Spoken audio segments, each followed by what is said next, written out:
oyo bomoko ya mboka. Je dis bonjour à Kirikou. Bonjour Kirikou. Bonjour maman. Bonjour Kirikou. Bonjour maman. Comment ça va? Ouais, ça va vraiment quoi. Ça va ça va vraiment quoi. On a un pifo ya quadra cora. Un pifo grand mon pas ça va vraiment quoi. Donc ça va. Vraiment ça va. N'habite sur le bateau mtatala.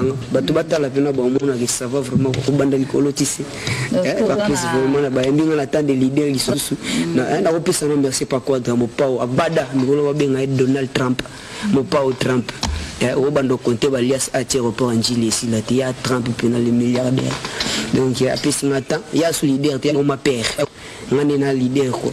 Donc a petit cadeau d'anniversaire habile katan de leader au bano pour les kalwa leader pour beta pas na leader ba o ba beta pas na ba leader quoi.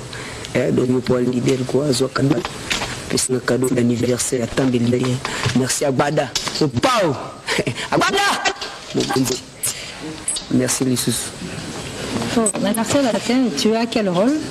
Dans le quartier latin, animateur. Animateur. Animation, d'abord, on a bêté rapidement animateur. Vous savez combien de temps tu as depuis au côté quartier latin? Latino, vraiment, on a bêté pas même 2 mois. D'accord. Dans 1 mois, mais dans 18 jours, il n'y a pas bon qui n'a jamais été bianza. De temps, on fout à Baya, on fait un angana, on fait pas pesser, on a 15 jours, sur Samsung, on a un leader raisonnable. C'est un leader qui raisonne, c'est un leader intello quoi. Il a étudié gravité matanga. Donc vendre premier en temps ça bien. Moi ça na entreprise il était na ba compréhension ça la comprendre ma rembourser la tête. Mais ça na entreprise à moto ça la rappeler ça me nous valeur. On a bien mondele notre père terrestre mon pas au Trump. Kofi parle beaucoup de toi. Kirikou, au salini na quartier latin. O yazo kumisa o salini. O memeli ni yasika.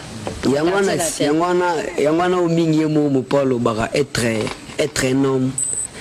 C'est bien mais être humain, c'est mieux. Via Adolphe Moutebachi la mine ba makambango na Guinée ngoya. Ba on ba di makambango meli quartier latin. Yangwana ngapi to répondre na répondre meli na quartier latin. Nazo répondre ko tana na tiwa avozo na tiwa sur la pointe en direct. Yangwana me avozo lo kana tiwa fofu la ngona po vite. Yangwana no ki mwalimu na bandela nsuni mo Paulo ba être un homme c'est bien mais être humain il est là tellement fort. Donc il y a avec pessimiste apesi onena ya no gravité donner une animation mo bien no gravité mais va pession mais on est mo ben c'est nga pena boy ben te mo dinga vraiment ah loko même quartier latin pour bailler bayo c'est ça cité donc il y a une logo mo c'est pélicité. Donc il n'a pas s'exprimer. Il dans son bana. Chicago bambongo. OK. Alia bambongo na ye sample nya c'est bon. Ah papa fololo. Asala magambo sentiment na. Allez dans sa babos. Bina ba. Das mo c'est pas das kia ba. Das mo na tayo ubino. Toko. Mais si bien matin va dans son das vraiment beau das pina. Das.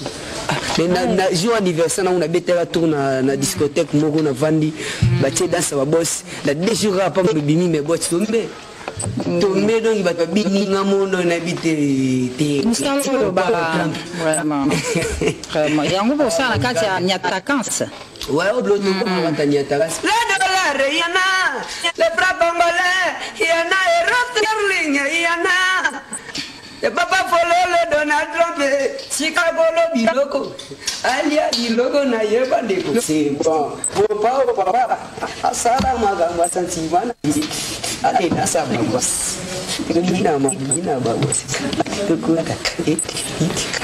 maman mi boss ne wa retour en image avec Monaïna, c'est une chanson que nous avons tirée de l'album 13e apôtre de Koffi Olomide pour faire plaisir à vous tous qui aimez ou qui appréciez ses œuvres. Très bientôt, Niatakans sur le marché, un album qui lui était inspiré de la chanson qu'il dédie à son père Charles Bepard, malheureuse mémoire, qui a été enterré à Paris.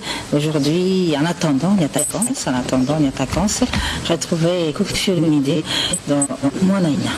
Merci beaucoup Kofi Olomide, qui a eu à réaliser également un featuring avec Innocent Baloumé intitulé Elengui, déjà disponible sur tous les réseaux sociaux. Et à l'occasion, Innocent, qui désormais s'est installé à Kinshasa, nous annonce qu'il va se produire ce 25 novembre au Palm Beach à partir des 18h.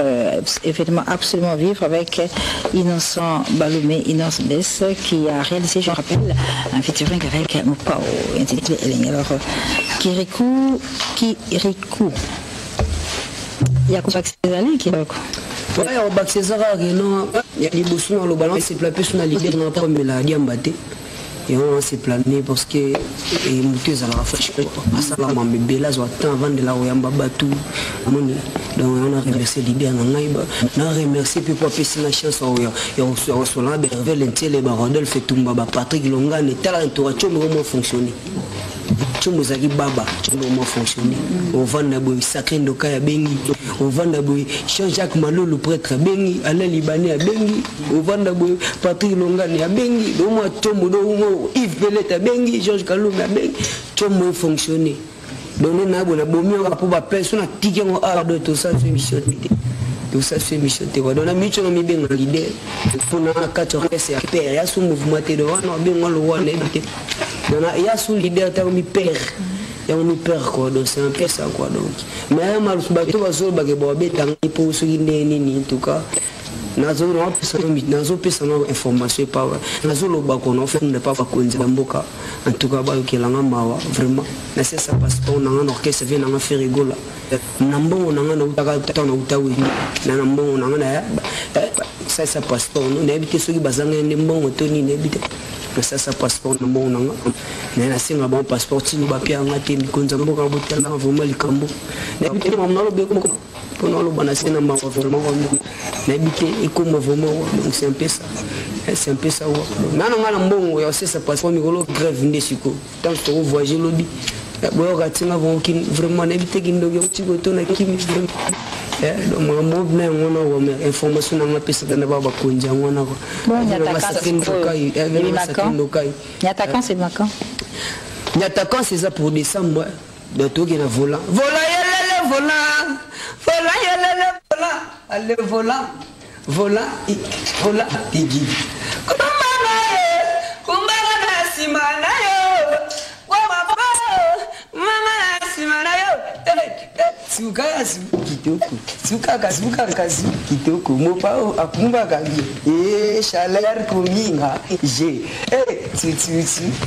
Mais on va danser simple quoi donc simple to la liona na ndenge ya grand mopa bada mopa merci encore Mokonzi merci beaucoup quoi donc mingi bave Adolphe Ntebachila mina bave nani merci beaucoup Kirikou. Monsieur Robert Djouz-Lingoi présente ses condoléances à Madame Émile Otoapari qui venait de perdre sa mère, Maman Marie-Jeanne Falafala. On se retrouve dimanche prochain, même heure, même chaîne, et cette fois-ci, l'espace télévisé va recevoir pour vous l'artiste et le musicien des chanceliers, des IOC, avec son album Les 7 Vérités qui sort déjà à partir de ce vendredi. Et retenez que le jeudi, les IOC organisent un point de presse à l'hôtel Vénus à partir de 11h. Cordial bienvenue à toute la presse. Ce dimanche également, Emungu Luambo annonce que tout puissant que jazz sera rendez-vous à l'espace 1, 2, 3. Nous sommes à Kinshasa, dans la commune de Kassavogo. Merci encore une fois de nous avoir suivis. On se retrouve. Bomoko ya mboka. Bomoko ya mboka oyo. Bomoko ya mboka. Bomoko ya mboka. Bomoko ya mboka. Bomoko ya mboka. Bomoko ya mboka. Bomoko ya mboka. Bomoko ya mboka. Bomoko ya mboka. Bomoko ya mboka. Bomoko ya mboka. Bomoko ya mboka. Bomoko ya mboka. Bomoko ya mboka. Bomoko ya mboka. Bomoko ya mboka. Kitoko. Bomoko ya mboka. Bomoko ya mboka. Elenkano.